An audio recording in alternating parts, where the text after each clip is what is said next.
bekerja sekaligus mengurus anak yang masih berusia 5 bulan. Sebagai new moms, saya masih sangat kurang pengetahuan serta pengalaman dalam mengurus anak.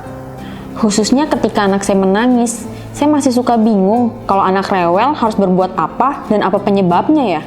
Kadang si kecil sampai mengganggu waktu tidur saya dan juga aktivitas saya sehari-hari. Mengerjakan tugas kantor pun saya jadi tidak fokus. Saya jadi mudah lelah, bahkan sampai saya merasa stres. Apalagi saya juga harus membagi waktu untuk pumping.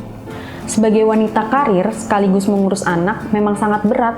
Terlebih lagi saya seorang new moms yang masih minim pengetahuan serta pengalamannya dalam mengurus anak. Di kantor juga saya harus pumping setiap 2-3 jam sekali. Harus pumping di sela-sela waktu kerja hingga saat mau pulang kantor. Saya juga sangat sedih sekaligus bingung, kenapa sih saya sangat sedikit sewaktu saya pumping. Si kecil pun selalu menangis. Mungkin karena kuantitas dan kualitas ASI yang saya berikan kurang baik ya bagi dia.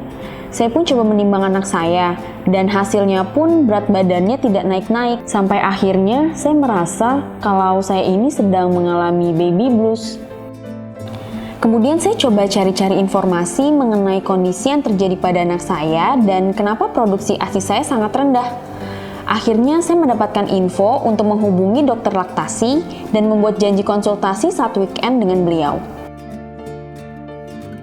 Hai Mamsi, perkenalkan saya Dr. Rika, saya dokter laktasi dan saya sudah berpengalaman 11 tahun di bidang laktasi.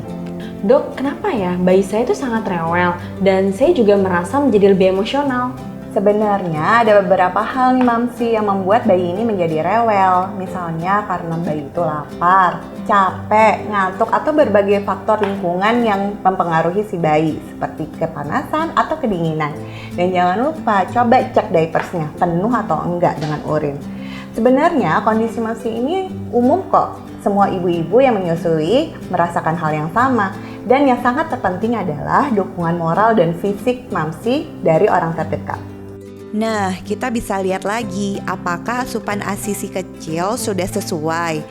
Bisa jadi penyebab si kecil rewel tadi adalah karena memang sering lapar. Kita cek juga apakah konsumsi ASI-nya sudah cukup atau belum. Dikatakan cukup apabila bayi buang air kecilnya minimal 6 kali dalam 24 jam.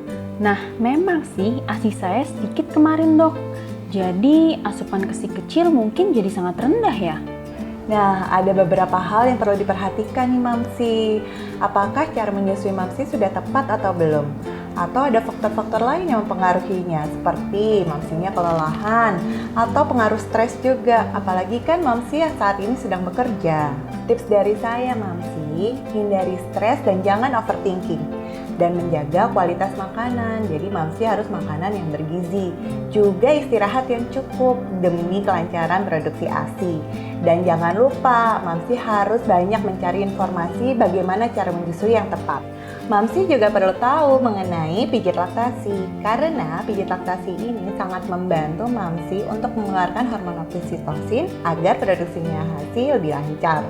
Untuk membantu melancarkan produksi ASI, Mamsi juga bisa nih mengkonsumsi herba Asimor. Asimor membantu meningkatkan kuantitas dan kualitas ASI loh Mamsi, dengan kandungan daun katuk, daun torbangun, dan ikan gabus. Asimor juga sangat cocok untuk Mamsi yang sedang dalam tahap menyusui. Setelah mengkonsumsi Asimor, produksi ASI Mamsi menjadi meningkat dan ASI akan menjadi lebih berkualitas loh. Mamsi juga jadi happy karena sekarang si kecil tumbuh sehat, tidak rewel lagi, tidur pun menjadi nyenyak, dan berat badannya juga naik. Nah, mulai sekarang Mamsi bisa nih cobain ASI booster Herba Asimor.